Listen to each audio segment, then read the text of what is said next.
하나님은 왜 가만히 계실까? 침묵하실까?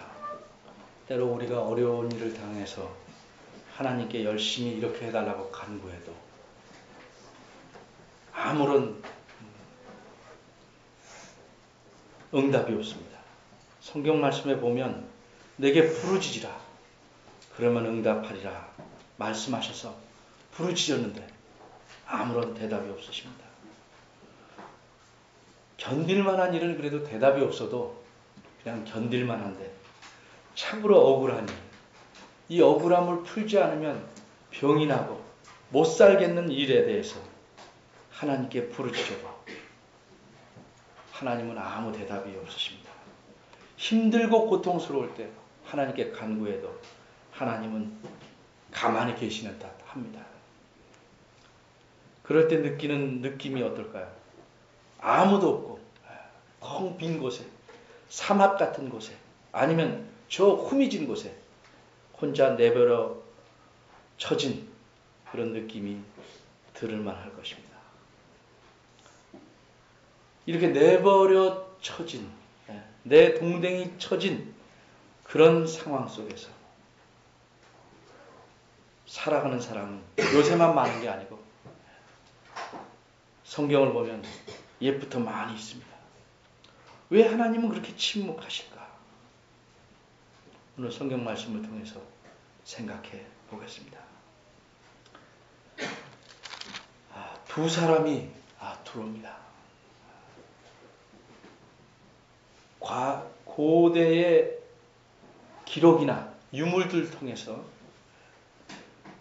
살펴본 바에 하면 이 두 사람이 들어온 것은 아마 둥근 형태의 지하였을 것이다 이렇게 생각을 합니다. 거기 한번 들어가면 나올 날이 다시 기약이 없는 그런 곳에 두 사람이 들어옵니다. 이 두 사람은 이곳에 들어오기 전까지 상당한 세력과 권세를 갖고 왕 앞에서 어깨에 힘을 주던 사람이었습니다. 한 사람은 술 맡은 자입니다. 왕의 바로 측근으로서 왕에게 술을 드릴 때 먼저 마셔보고 독이 있는지 없는지 왕을 보호하는 아주 중요한 직책을 가진 사람입니다. 또 한 사람은 우리말 성경에 떡 굽는 자라고 그랬는데 실제는 그 떡을 안 하니까 빵입니다. 빵을 굽는 자. 왕에게 음식을 대는 아주 왕의 식사를 책임지는 그런 중요한 역할을 한 최고의 책임자가 왕에게 범죄했습니다. 무엇이 죄였는지는 성경이 말하지 않습니다. 왜? 그들의 내용을 자세히 말하는 게 중요한 게 아니고 지금 말하려고 하는 것에 대해서 빨리 진행하기 위해서 최소한의 것만 말하고 있기 때문에 그렇습니다. 그래서 그 왕이, 애굽의 왕이 무척 화를 내서 그 두 사람을 감옥에 보냈는데 시위대장이 있는 그러니까 근위대장, 경호대장의 집안에 있는 이 아주 감옥에 가두게 합니다. 근데 이곳에 요셉도 종으로 팔려온 요셉도 갇혀 있었습니다. 종으로 팔려왔는데 왜 갇혀 있을까? 39장을 제가 빼놓고 지나가서 그렇습니다. 39장은 제가 오래전에 신학교에서 설교했기 때문에 또 책에도 내놨기 때문에 오늘 특별히 따로 다루지는 않습니다. 이 두 사람이 어느 날 밤에 꿈을 꿨습니다. 꿈이 이게 그냥 지나가는 잡꿈이나 개꿈이 아니고 이게 뭔가 색다르고 자기들의 앞일과 연관이 되어 있는 그런 꿈 몽조, 꿈의 전조가 아주 남다른 특별한 꿈이었습니다. 근데 이 요셉이 이 사람들을 잘 돌보도록 감옥 안에서 이렇게 심부름을 하도록 배당된 사람이었습니다. 그래서 오늘도 아침에 들어가 보니까 그들 얼굴에 아주 죽을 상이 되어 있습니다. 아주 얼굴이 엉망이 되어 버렸습니다. 왜 그러십니까? 왜 오늘은 이렇게 얼굴이 이렇게 아주 힘들게 됐습니까? 그들이 말하기를 우리가 꿈을 꿨는데 해석할 자가 없다. 애굽에서는 꿈을 해석하는 것을 전문가가 하는 겁니다. 전문적으로 배워서 왕 앞에서 나라의 길 흉이나 이런 것들을 보는데 자기들이 왕 앞에 있어야 그 사람들한테 물어볼 텐데 지금 죄인이 돼서 갇혀있는 상태에 있으니까 여기서 꿈을 해석할 자를 찾을 수가 없죠. 그러니까 얼굴이 요셉 말로 아주 엉망이 돼서 죽상이 돼서 이렇게 있습니다. 요셉이 말합니다. 자기한테 나한테 말씀해 보시옵소서. 그래서 술 맡은 자가 용기를 내서 요셉에게 말합니다. 내가 꿈을 꾸니까 내 앞에 포도나무가 있었다. 근데 거기에 가지가 셋이었는데 그 세 가지에서 꿈에 보니까 갑자기 싹이 나고 꽃이 피고 포도송이가 주렁주렁 열립니다. 근데 가만히 보니까 또 한 손에는 바로에게 왕에게 드리는 잔이 내 손에 쥐어져 있다. 그래서 그 포도송이를 짜서 바로 여기다가 컵에다 담아서 왕에게 드렸다. 이렇게 말합니다. 요셉이 그 말을 듣고 세 가지는 사흘을 뜻합니다. 사흘 후에 당신은 복직될 것입니다. 참 꿈이래지만 꿈 같은 소리를 듣고 있다. 이렇게 생각할 만합니다. 어쨌든 기분 나쁜 소리를 듣는 것보다도 희망이 있다는 소리를 들으니까 참 좋습니다. 그랬더니 빵을 맡은 그 관원장이 가만히 들어보니까 아하, 이 꿈이 좋구나. 그럼 내 꿈도 혹시 좋지 않을까? 그래서 자기도 이야기합니다. 나는 이런 꿈을 꿨다. 나는 흰 떡이 아니고 흰 빵 세 광주리를 머리에 이고 갔다. 근데 그 맨 위에 있는 광주리에는 각종 구운 식물이다. 애굽의 그 사전을 보면 학자들이 사전을 찾아보면 얼마나 많은 음식이 있냐면 케이크는 38종이라고 합니다. 그러니까 그게 뭔지 모르겠어요. 하여튼 종류가 38종. 빵은 57종이나 되다. 각종 왕을 위해서 모든 걸 다 멋내서 가고 있는데 새들이 그 위에 광주리에서 그것을 집어먹더라고요. 요셉이 바로 해석해 줍니다. 새 광주리 역시 사흘입니다. 근데 사흘 후에 당신은 죽습니다. 그리고 당신의 몸은 매달려서 나무에 매달리니까 새들이 와서 그 당신의 육체를 뜯어갈 것입니다. 애굽에서는 이렇게 사람을 죽이는데 자르고 나서 그 영혼이 그 몸에서 빠져나가서 그 좋은 곳으로 갈 시간을 주기 위해서 이렇게 했다고 합니다. 고기를 뜯어 먹는다. 근데 과연 이게 믿을 만한 해석인가? 그런데 제3일이 되니 그때는 왕의 생일이었습니다. 옛날이나 지금이나 대통령의 사면 있듯이 왕이 기쁜 날은 죄인을 사면합니다. 시나루에서 잔치를 벌이고 이 감옥에 갇힌 두 사람을 불렀습니다. 그리고 한 사람은 꿈대로 복직시키고 한 사람은 매달려서 죽게 됐습니다. 근데 그 복직되는 술 맡은 관원장에게 꿈을 풀어주면서 요셉이 뭐라고 그러냐면 그 내 말대로 당신이 득의 하거든. 이게 무슨 말이냐면 당신의 일이 잘 풀리면 나를 기억해서 내 억울함을 왕한테 말해서 이 감옥에서 나가게 해 주옵소서 라고 말했어요. 그래서 23절은 뭐라고 그럽니까? 술 맡은 관원장이 복직되었지만 요셉을 기억지 않고 잊었더라. 이렇게 말합니다. 이게 오늘 41장의 전체 내용입니다. 왜 하나님은 꿈도 해석시켜주면서 잊어먹고 지나가도록 또 내버려 두실까? 우선 생각해 볼 수 있는 게 요셉이 이 감옥에서의 삶이 상당히 괜찮고 즐기는 삶이었을까? 그 39장, 40장 앞에 보면 전옥이 감옥의 간수장이 옥중의 모든 죄수를 요셉의 손에 맡겼어요. 그러니까 굉장히 좀 편한 생활을 할 수 있다고 볼 수 있죠. 옥중의 모든 사물을 요셉이 처리했고 23절에 그 전업 간수장은 그의 손에 맡긴 것은 무엇이든지 잘 될 것이라고 생각하고 돌아보지도 않습니다. 그러면 감옥에 있어도 굉장히 살기가 괜찮을 것이다. 그렇게 생각할 수 있습니다. 그건 우리들 생각이에요. 요셉은 어떻게 생각했을까? 살펴볼 필요가 있죠. 아무리 그래도 요셉은 간수가 아니고 죄수입니다. 요셉이 뭐라고 말합니까? 40장 14절에 뭐라고 그래요? 당신이 득이하면 나를 생각하고 내게 은혜를 베풀어서 내 사정을 바르게 구하서 이 집에서 이 나를 가둬놓은 이 집에서 나를 건져 주옵소서. 나를 나가게 해 주옵소서. 요셉이 간절히 바라는 건 뭐예요?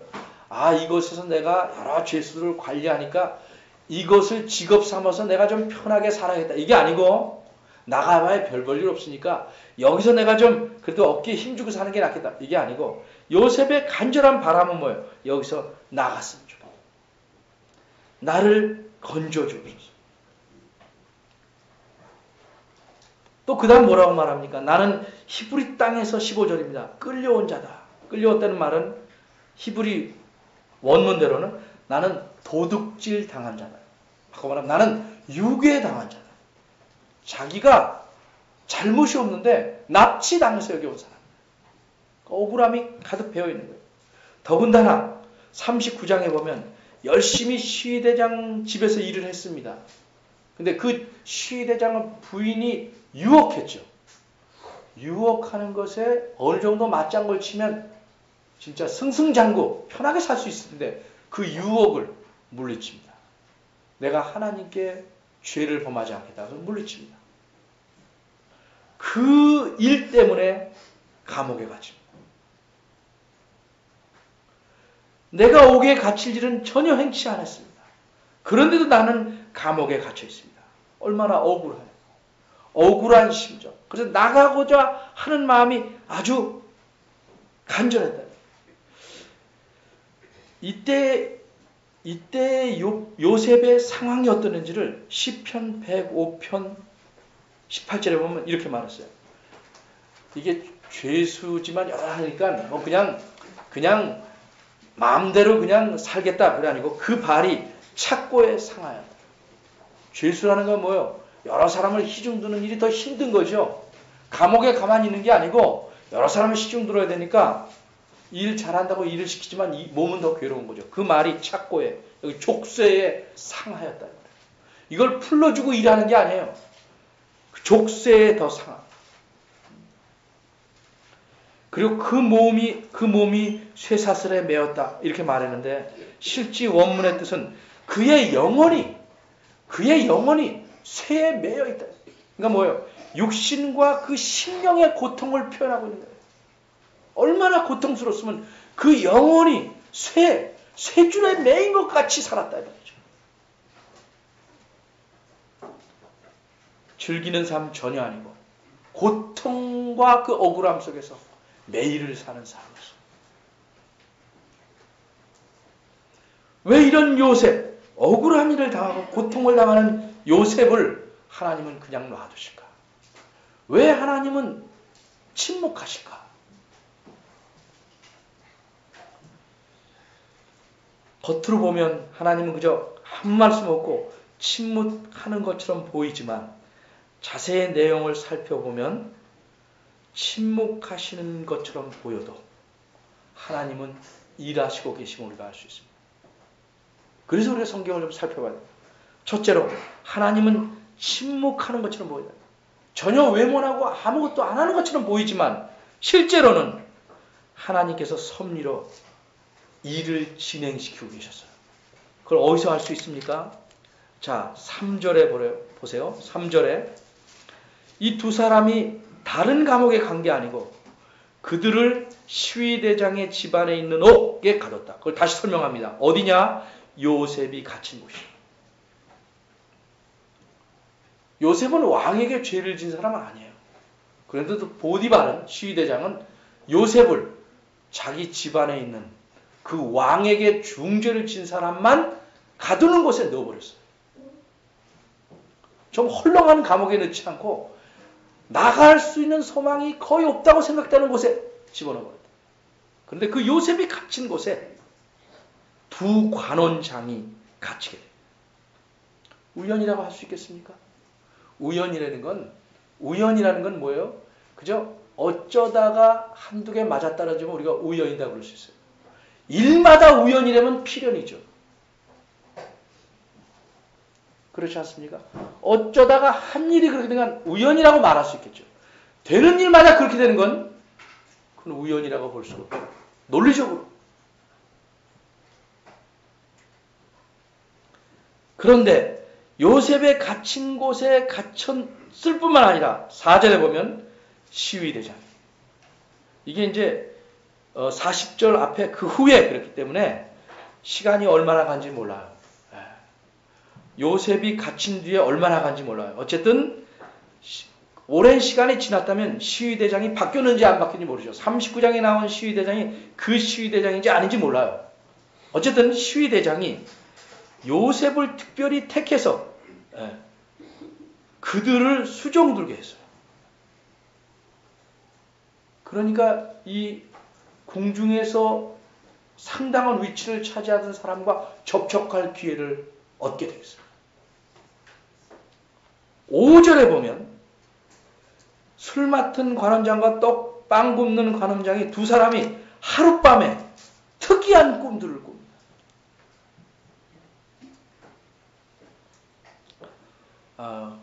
꿈들을 옛날에 특별히 애굽이나 이런 때는 그 특이한 꿈은 어떤 신이 앞으로 있을 운명을 말해준다고 생각한다. 꿈을 지금 두 사람이 꿨죠.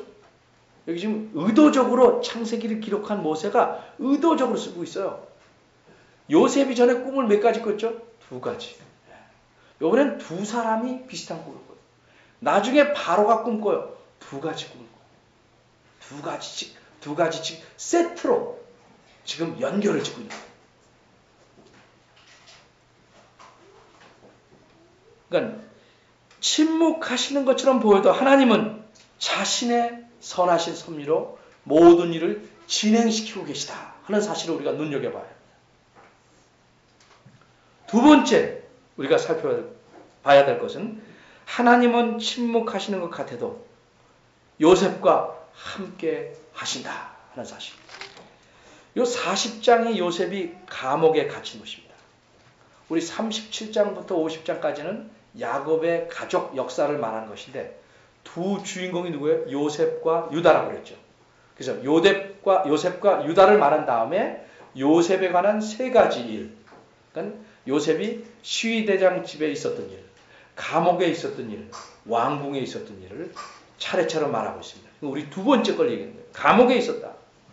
요셉이 감옥에 들어가게 되는데 39장 21절에 여호와께서 요셉이 옥에 갇혔지만 여호와께서 뭐라고 말씀합니까? 요셉과 함께 하시고 그에게 인자를 더하셨다. 인자란 말은 이 성경에서 아주 특이한 말입니다. 이런 단어는 우리말은 아니어도 알아둘 만해요. 이 말은 헤세드란 말입니다. 헤세드.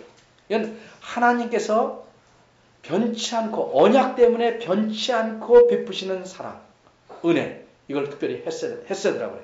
근데 우리말 성경에 이걸 보통 인자라고 해서 그냥 자비하심이 아니고 변치 않고 베푸시는 사랑. 하나님께서 언약을 맺으셔서 그 늘 너와 함께하고 주시겠다고 한 그 사랑, 그걸 더해 주셔서 이걸 더한 증거가 간수장에게도 은총을 받게 하셨어요. 그러니까 재반 사무를 간수장이 다 맡긴 것은 아무것도 돌아보지 않았어요. 그것을 다시 뭐라고 말해요? 23절 뒤에는 그렇게 된 이유는 여호와께서 요셉과 함께 하셨다. 함께 하셔서 그가 하는 모든 일에 범사에 형통케 하셨다. 모든 일이 잘 되게 하셨어요. 감옥에서 나가는 일만 빼고. 근데 요셉은 바라는 게 뭐예요? 감옥에서 나가는 것만 하면 좋은데 하나님은 감옥에서 나가는 일만 빼고 모든 일이 잘 되게 하셨어요. 이렇게 함께 하셨다. 감옥의 삶을 말한 다음에 요셉은 이렇게 함께 하심을 몰랐을까? 8절로 넘어갑니다. 40장 8절에. 꿈꾼 두 사람에게 말해요. 우리가 꿈꾸는데 해석할 자가 없다. 요셉이 그들에게 말합니다. 해석은 하나님께 있지 않습니까? 여기까지는 괜찮아요. 해석은 하나님께서 하시는 것이다. 여기까지 누구나 말할 수 있어요. 그 다음 말이 굉장히 어떻게 보면 뻔뻔한 말이에요. 청컨대 내게 말해라. 둘 중에 하나예요. 내가 하나님이냐? 그럼 네가 하나님이야? 아니면 하나님하고 직통하냐? 요셉이 감옥에 있으니까 하나님 아니에요. 근데도 내게 말하라 하고 당당하게 말할 수 있는 건 뭐예요? 이 해석이 내 꿈을 들으면 하나님께서 나와 함께 하시니까 해석을 바로 주실 것이라는 것을 아는 거죠. 요셉이 그런 확신이 분명하니까 내게 구하라. 이게 그냥 괜히 거창하게 된 것인가? 아니요. 나중에 푸른 대로 다 됐잖아요. 22절에. 해석함과 같이 다 됐잖아요. 요셉은 하나님의 함께 하심을 분명히 알고 자신 있게 말하고 있는 거예요. 그러니까 어떻게 합니까? 꿈을 듣자마자 12절에 그 해석은 이러합니다. 세 가지는 사흘입니다. 그 여러 가지 사항이 나오는데 다 풀지 않고 유독 그것만 사흘입니다. 복직됩니다. 풀 거는 풀고 아니까 정확히 압니다. 아무거나 세 개만 나오면 푸는 게 아니고 세 개 나오는 거 많지요. 세 가지만 있습니까? 동작도 세 가지 있잖아요. 포도를 따서 짜서 드렸다. 근데 세 가지를 사리다 풉니다.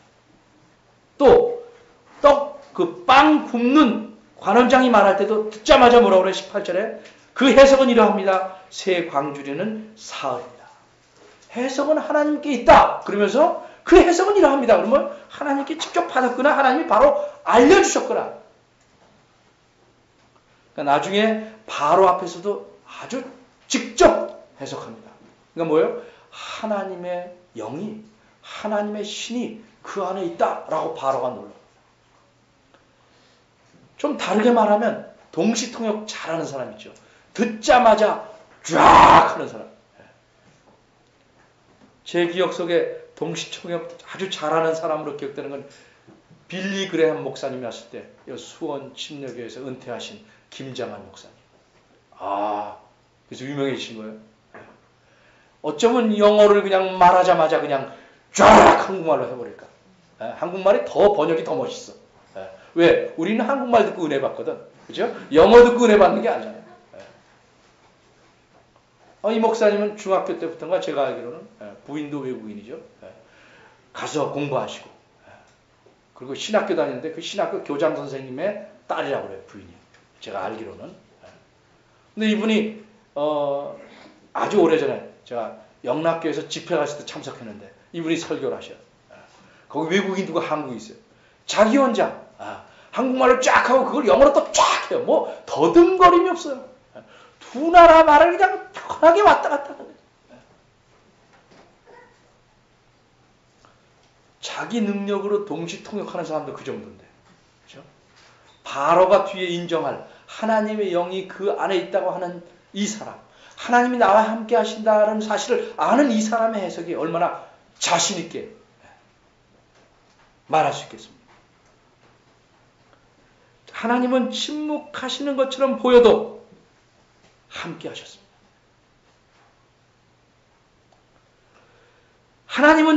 세 번째, 하나님은 침묵하시는 것 같아도 듣고 계셨습니다. 요셉의 간구를, 요셉의 마음을 알고 그 소원이 뭔지를 듣고 계셨습니다. 41장, 바로 다음 장 보면 만 2년 후에 바로가 꿈을 꿨어요. 하나님이 애국왕한테 꿈을 주셨어요. 듣고 계시는데 왜 바로 시행하지 않느냐? 가장 좋을 때, 가장 필요할 때 시행하십니다. 만일 여러분이 가정을 해보세요. 이 감옥에서 나가고자 하는 이 소원, 이거를 당장 들어줬다면 개인적으로는 좋은 일이죠. 그런데 하나님께서 많은 이들을 구원하시고 살리시려는 그 목적, 계획을 이루는 놀라운 일에 요셉은 쓰임받지 못합니다.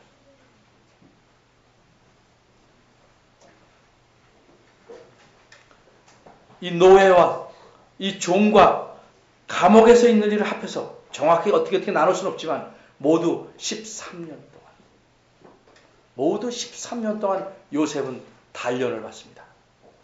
아까 읽은 시편 105편 19절에 보면 요셉이 그렇게 단련을 여호와의 말씀이 응할 때까지 있었단 말이죠.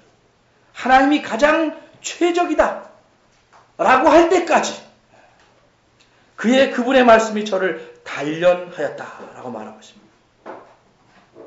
하나님 듣고 계셔요. 무시하지 않습니다. 외면하지 않습니다. 그러나 가장 좋은 때, 하나님이 원하시는 그때가 하나님 자신의 뜻을 이루시면서 그 사람에게도 가장 좋은 때, 그때까지 단련시키는 겁니다. 침묵하시는 것이 내버려 두시는 것이 아니고 단련시키는 거예요. 요셉 13년, 17살에 노예로 팔려서 30세에 애굽의 총리가 되니까 만 13년입니다. 지금 이 술 맡은 관원장에게 꿈을 풀어주고 그리고도 만 2년을 그 안에서 요셉 말로 썩어야 합니다. 썩는 게 아니고 속 사람이 새로워지는 일이었습니다. 여러분 생각을 해보시오. 그 뒤에 역사에 보면 이 앞에도 그렇죠. 아브라함과 사라가 넷시가 땅에 티끌처럼 바닷가의 모래처럼 많을 것이다. 하늘의 별처럼 많을 것이다. 그 약속을 듣고 지금 75세예요. 두 양반이 언제 아기를 얻습니까? 100세. 나중에 지쳐서 아유 그만하랍니다. 그냥 우리 집에서 키운 사람을 종으로 이 종을 아들로 삼겠습니다. 안 된다. 25년을 기다립니다. 이삭과 리브가 20년을 기다립니다. 이 뒤에 모세는 자기가 자기 백성을 구하려고 그러다가 도망자의 신세가서 목숨이 위태로합니다. 광야에서 몇 년을? 40년을 요셉 말로 썩습니다. 하나님은 침묵하는 것 같지만 단련시키십니다. 그 안에 사람의 마음은 얼마나 복잡한지 모르겠지만 그러나 결과적으로는 하나님이 원하신 대로 단련시키십니다. 다윗은 안 그랬습니까?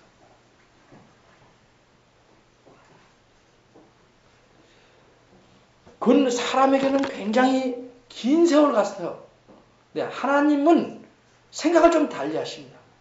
하나님의 그 잠깐이라는 거는 그거 참 놀라운 겁니다. 이걸 좀 이해하면 우리가 단련받으면서 답답함과 지루함을 좀 버릴 수 있을 거예요. 제가 공부하러 가는 동안에 공간도 마찬가지죠. 어떤 장로님이 뭐 밥을 그냥 밥해서 먹고 그냥 그 밥도 많이 해서 남겼다가 저녁에 남겼다가 그 다음날 라면을 가서 사와요. 라면 해가지고 같이 먹고 그럼 친구가 와서 지금 미국에서 목회하고 있는 친구가 와서 라면이랑 같이 고추장 비벼 먹어요. 반찬도 없어요. 그렇게 이제 그러니까 하루에 2끼 먹는데 양은 3끼 이상 먹죠. 그렇게 살아가는 거죠. 그러니까 주일날 영양 보충을 하는 겁니다. 주일날 영양 보충을 하는데 이 장로님이 제가 유학생이니까 자기 집 가자는 거죠. 멀면 시간이 걸리니까 안 가려니까 잠깐 가요. 잠깐이 차로 2시간을 치달립니다. 미시시피강을 지나서 2시간, 주도 달라. 제가 있는 주는 미주리 주고 거기는 일리노이 주예요. 2시간을 치달려요. 근데 거짓말을 잠깐 한 게 아니고 생각이 그게 잠깐이에요. 생각이. 왜냐하면 그분은 새벽 기도를 잠깐이나 생각하고 오시니까. 주일날 한 번이는 새벽 기도인가 하여튼 그걸 거기서 잠깐 와요. 자기 말로. 그러니까 그곳에 사는 사람들은 한두 시간은 그냥 잠깐이에요. 차로. 생각이 그렇게 돼 있단 말이죠. 그러니까 저도 그게 조금 익숙해져가지고 한국에 온 다음에 대전 사는 친구네 잠깐 자주 갔죠. 잠깐. 그 한 6개월인가 1년 지나니까 멀어지더만요. 대전이 굉장히 멀더라고요. 지금 못 가지만. 근데 하나님의 잠깐이라는 건 뭐예요? 내가 내 사자를 보내리라. 마치 말씀하는 건 잠깐 뒤에 보낼 것 같아요. 그저 겨우 400년이에요. 잠깐 뒤에. 하나님 말씀은 꼭 보낼 것 같아. 겨우 700년이에요. 그러니까 하나님이 생각하는 것은 그 생각에 틀을 우리가 알아야 돼요. 나는 하루가 급하다. 하나님은 안 급해요. 너 급한 대로 해주면 다 망치는 거예요. 제가 죽고 나서요? 아니요. 죽기 전에 뭔가 하시죠. 죽기 전에 하시죠. 단련시켜서 지금 되는 것보다도 그때 하시는 것이 모든 것을 다 보상할 만큼 충분히 하시죠. 하나님은 침묵하신 것 같지만 듣고 계셔서 자신의 목적을 잘 이루어서 그 개인에게도 가장 좋은 때를 기다리십니다. 하나님은 이렇게 자신이 가진 목적과 계획을 널리 이루시기 위해서 때로는 침묵하시는 것처럼 보입니다. 그러나 섭리로 계속 일을 진행하시고 그 개인에게 함께 하시고 또 계속 그 말을 듣고 계십니다. 결코 외면하거나 귀를 가리시지 않습니다. 우리가 구약의 모든 일들이 그렇지만 예수님께서 십자가에 다니시고 뭐라고 말했습니까? 사람들이 옆에서 야 내려와라 내려와. 내려오면 네가 하나님의 아들인 줄 우리가 믿겠다. 내려갈 수 있죠? 안 내려가시죠. 예수님 뭐라고 십자가에서 말합니까? 엘리 엘리 라마 사박타니. 무슨 말이에요? 어찌하여 저를 버리십니까? 그만큼 고통이 큰 거예요. 진짜로 이 요셉은 진짜로 버린 게 아니라 예수님은 진짜로 하나님께서 버리신 거예요. 사흘 동안. 진짜로 버리신 거예요. 모든 죄의 대가로 하나님에게서 모든 관계를 끊어버리신 거예요. 육신의 생명까지도 거둬가시고 다 끊어버리죠. 그 처절한 고통 그걸 진짜 당하시고 왜 그렇게 내버려 두시냐? 하나님을 조롱하고 하나님의 아들을 손가락질하고 조소해도 하나님은 그냥 내버려 두셔요. 왜? 모든 사람을 살려야 되는 구원을 이루시는 일을 지금 예수 그리스도께서 하시고 계시기 때문에. 그러니까 하나님께서 침묵하신다는 것은 그저 외면하셨다, 버렸다는 건 전혀 아니죠. 그럼 여러분 이렇게 생각할 수 있어요? 네? 요셉의 경우는 그럴 수 있겠지. 우리에게도 함께 하시고 그렇게 하실까 생각할 수 있죠. 예수님께서 승천하시기 전에 제자들에게 뭐라고 말씀하십니까? 가르치고 전하라. 제자를 삼아라. 내가 세상 끝날까지 너희와 함께 있겠다. 그럼 예수님께서 이 사도들은 세상 끝날 때까지 살아있을 거라고 믿으셨는가요? 아니죠. 그럼 그 말이 무슨 뜻일까? 세상 끝날까지 너희와 함께 있다 때는 무슨 뜻일까? 무슨 뜻으로 하셨을까? 성경을 잘 보면 이 사도들을 교회의 터로 삼으신 거예요. 토대로 삼으신 거예요. 사도들이 터가 돼서 세우는 교회와 세상 끝날까지 함께 있던 거죠. 늘 강조하죠. 교회는 건물이 아니고 우리 하나님의 백성, 하나님의 자녀예요. 그래서 세상 끝날까지 우리와 함께 하시는 거죠. 그래서 예수를 믿으면 우리 안에 성령 하나님이 거하심으로써 우리와 함께 하시는 거죠. 그렇기 때문에 요셉에게 했던 일이 우리에게도 또한 일어나는 거예요. 아무리 간구해도 듣지 않으신 것 같아요. 침묵하시는 것 같아요. 그래도 하나님은 자신의 기쁘신 뜻대로 일을 진행하십니다. 그래도 우리가 못 느껴도 요셉처럼 민감하지 못해서 못 느껴도 우리와 함께 하십니다. 우리의 생각이 모자라서 그런 생각이 안 들어도 하나님은 우리의 간구와 소원을 알고 듣고 계십니다. 때가 되면 이루십니다. 23절에 뭐라고 그랬습니까? 술 맡은 관원장은 요셉을 기억지 않고 잊었더라. 생각해 보세요. 그러나 하나님은 결코 잊지 않으십니다.